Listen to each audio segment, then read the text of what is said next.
Do you ever find yourself in the kitchen, standing there thinking, I just need something sweet immediately? Have a craving? If you do, this video is for you. So, welcome to Secrets from the Therapy Room with myself, Jill Nicholson, and with Sarah. Hello, Sarah.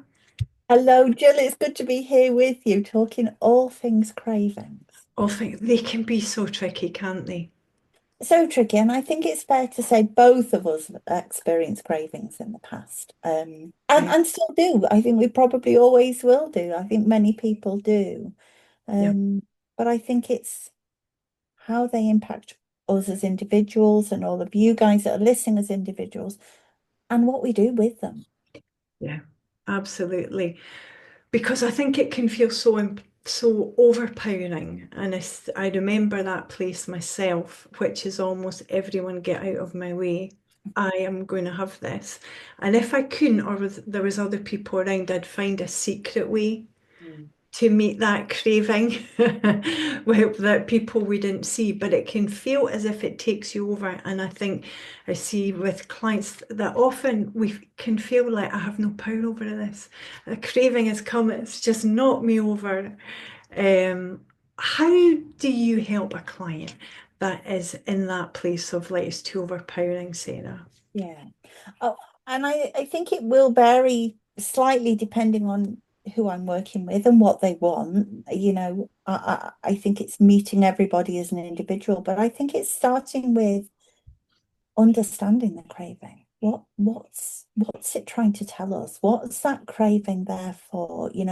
Is it a psychological craving for food? Is it a physiological craving? Is somebody really basically just very hungry?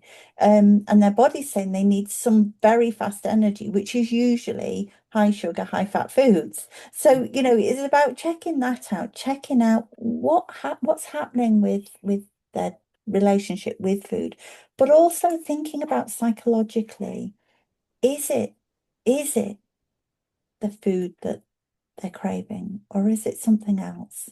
And Jill, you and I know that there are many emotions that we meet with food often. Yeah.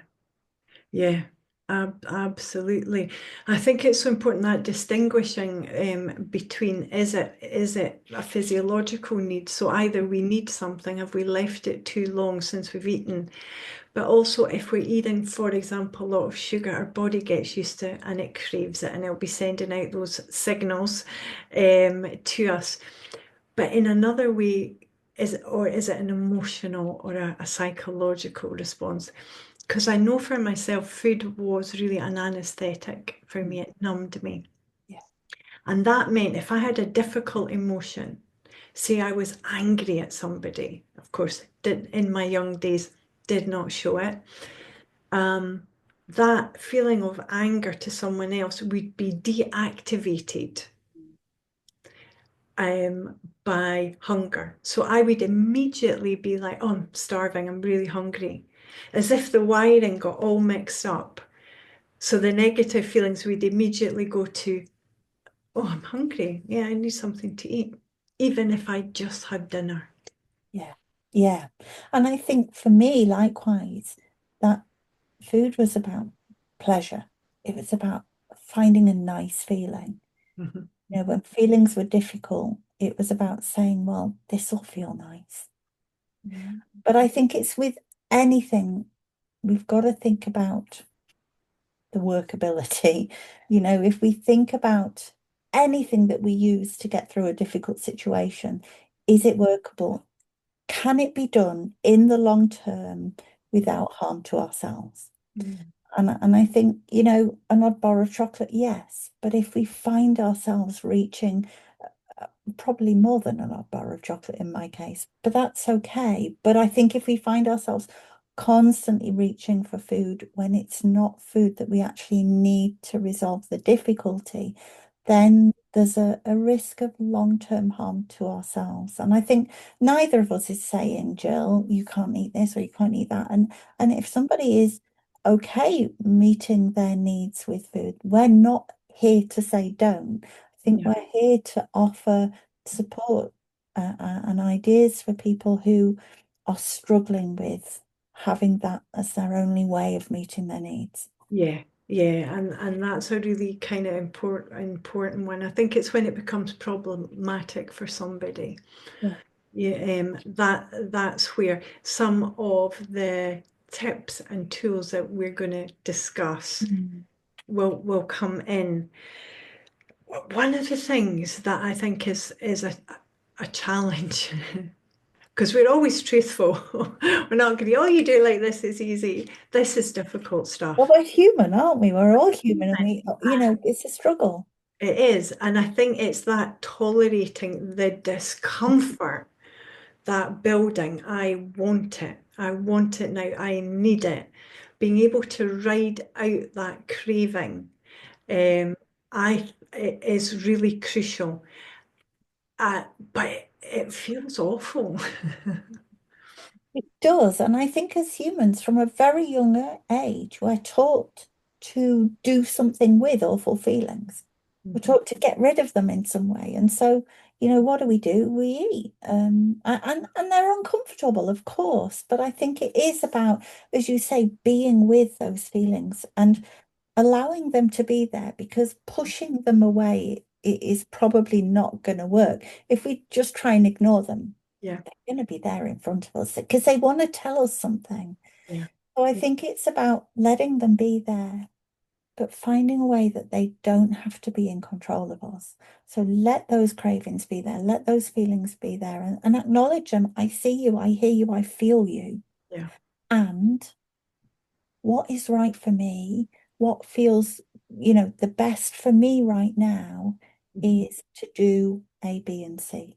And it may be that we try and do that, and those cravings bring us back, and we try and do it again, and they bring us back. Yeah. But it's just playing around with knowing that whilst those cravings can feel incredibly powerful, Mhm. they don't have to control us. Yeah, yeah, absolutely. And I think when you ride it out, when you manage to stay with that craving without taking the action of eating that thing, it can feel like a wave, and you how a wave comes up and it gets a peak, and it's like, oh, I can't, I need this. Or you might start, I used to feel belligerent like like kind of teenager, like I want this, who's telling me I can't have it? I mean, it was me who was saying I don't want to do that anymore. But so it comes up in a wave of intensity, but then it starts to dissipate down a little bit as well. And I mean, I don't know what you feel. I've read so many mixed interpretations of the time a craving takes. So a really common one is it's 3 minutes till it starts to subside a bit. So wait it out for those 3 minutes. Other people I've read in research are saying, well, it's probably 20 minutes. Yeah. Yeah. And I think it varies, and I think it probably will vary according to each person, according to each situation. Mhm. But what we do always know is it will subside at some point. Yeah. But I think what we teach ourselves Mhm. innocently is when that reaches its peak, that craving reaches its peak, and we think it's intolerable, we meet the needs of the craving. And we teach our mind that that's the way to get rid of the craving. As soon as we've had food and the craving dies down, our Yeah. mind, that's what we need to do to get rid of the craving. So Yeah. eat every time we have a craving. So we're innocently wiring our brains to believe that the way to get rid of a craving is to eat. Yeah, absolutely. And I think so often food can have a soothing and a regulating effect on people. So if they're very anxious or that's like it's a way to regulate. So it can feel like we really, really need it. And that's where I think in this work it's finding other ways to deal with emotions, other ways to self-regulate. With clients, I'll often do tapping. So we're working with the nervous system. Yeah, in that. But yeah, I know when I managed the first time to ride out a craving, and I still remember it because I didn't think it was possible. early 20s, and it was like I'm just faulty and weak and I'm just always going to eat this way and so on. And I'd sat with it and I sat with it and I felt belligerent. And I'm not a sweary person. Oh my goodness, in my head, I was like, I was so fed up. I was so angry. And then the feeling kind of burst a bit and went, and I remember sitting on my own in my house and I was a bit like, oh.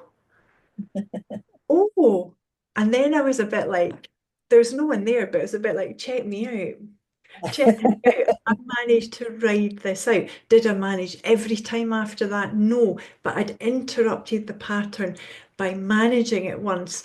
It didn't kill me.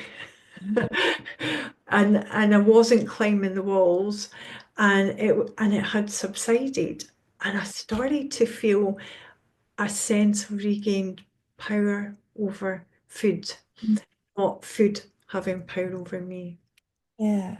And so when you're working with people in your practice, Jill, what are there any things that you would suggest helps with that? Because I think it's fair to say we don't want people to be white knuckling it through a craving. That's not kind or compassionate either, is it? So what Yeah. kind of things would you suggest? Sure. So some tools that make it is going to be uncomfortable, but yeah, we don't want it to feel like white knuckling it. But it is the only way to get to the other side of a craving is through it. So one of the tools that I use with clients is that I ask them to set the timer on their phone for a minute to start with.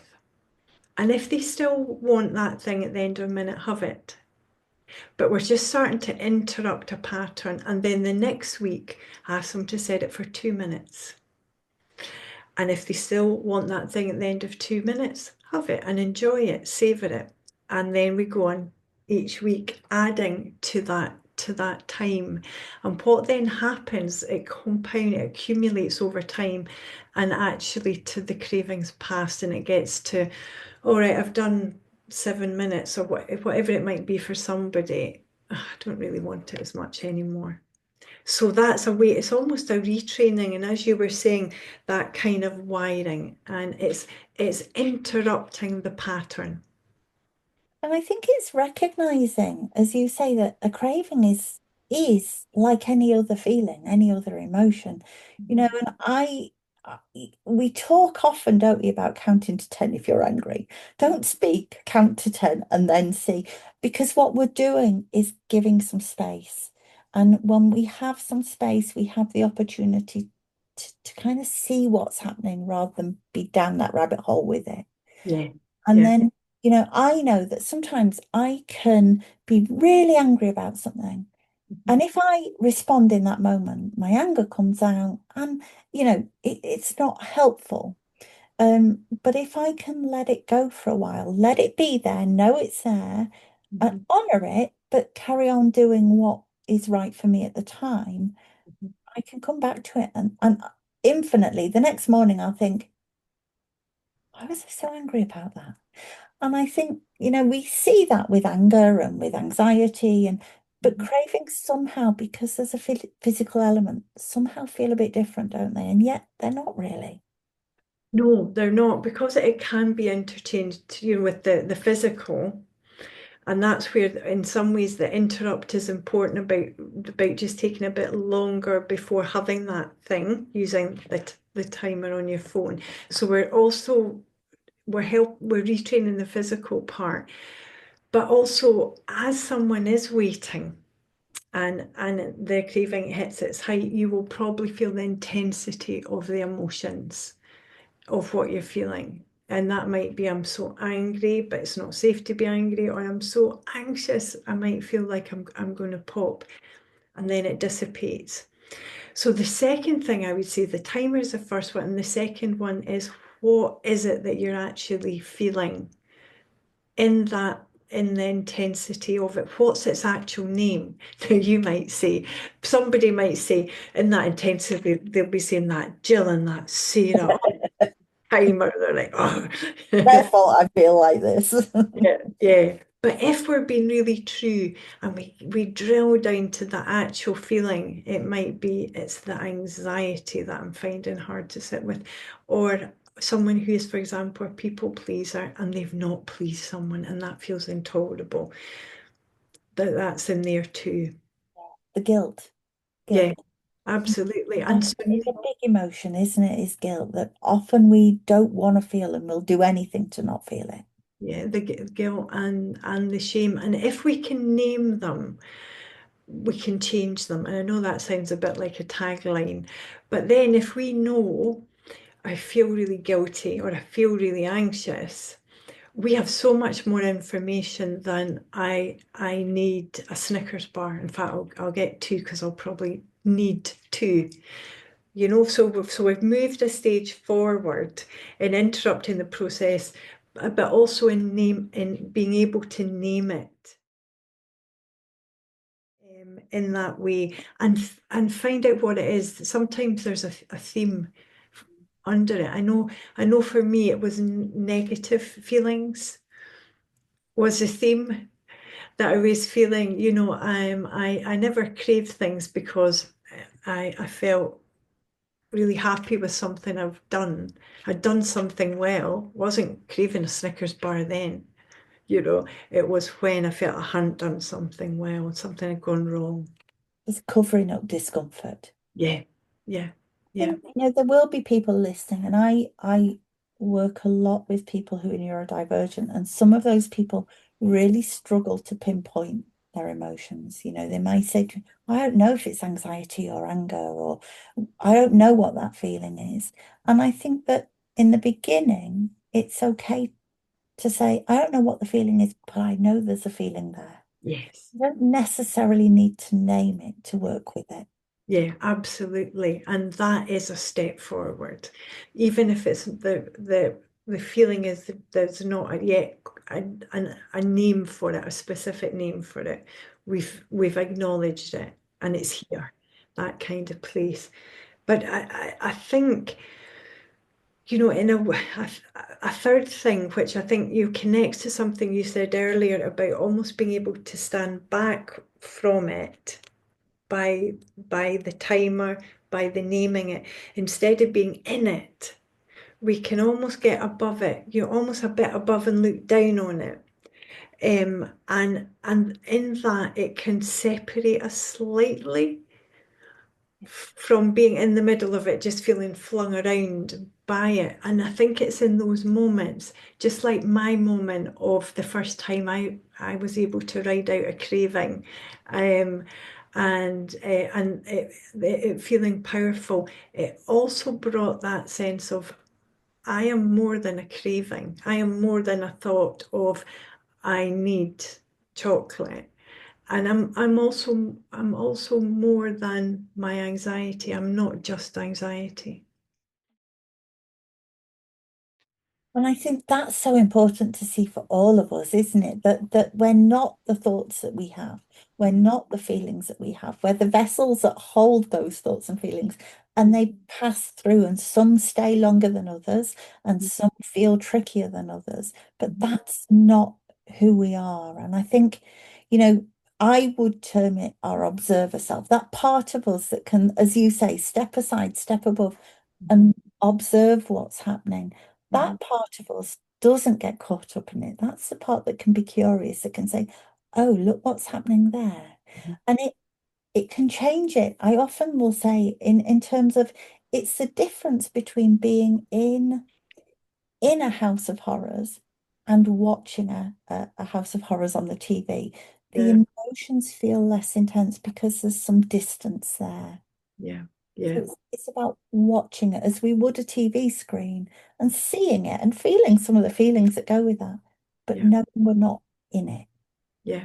Great, great. So are we saying some of what we ourselves have used and use with clients, that the first thing is about a timer, just extending that time of being able to tolerate a craving a bit longer, extending it by a minute every week. So we're starting to pattern interrupt to the point that the craving's actually gone by the time the timer goes. And it's like, it's okay.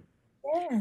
And then we've talked about naming it, bringing it into the light. It starts with, I need a Snicker bar, and but when we drill down, when we're in that riding out a craving, what am I actually feeling? And it may be anxious, or as you said, someone may not have a name for it yet, and that's okay. It's like I have a strong feeling, and it feels heavy, and I don't like it. That in itself, Curious yeah, about it. it's good. And so that sense of noticing it, giving it a place.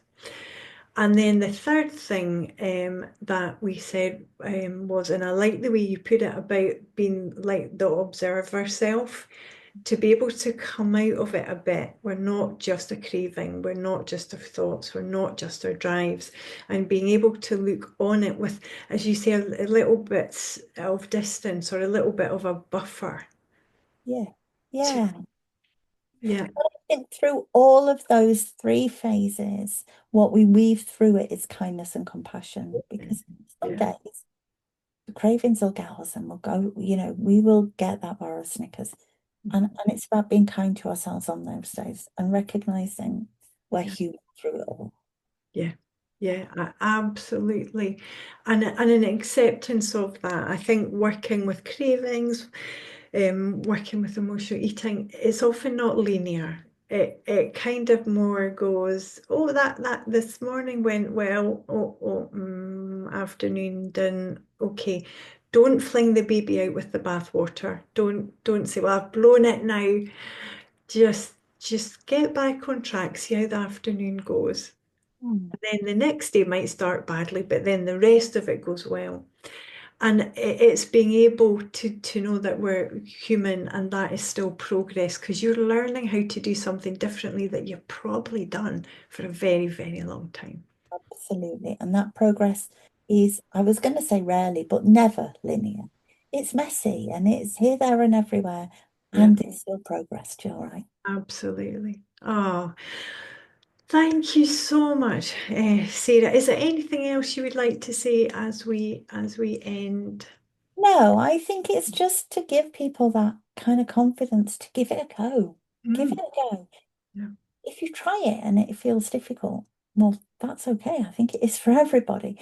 yeah, It's not about getting it right. It's not about doing things perfectly. It's about giving it a go, just seeing how it works for you uh, and take it from there. We're not looking at anything other than us all being human and doing the best we can. yeah. Oh, but do you know, I can't add anything to that. That is the most wonderful ending phrase. We're all human and we're doing the best we can. Yep, yep. Okay. Join us again for more conversations because we'll be back, Jill, right? We'll be back. Bye Bye bye bye. for now. Thank you, Jill. See you next time. Bye bye.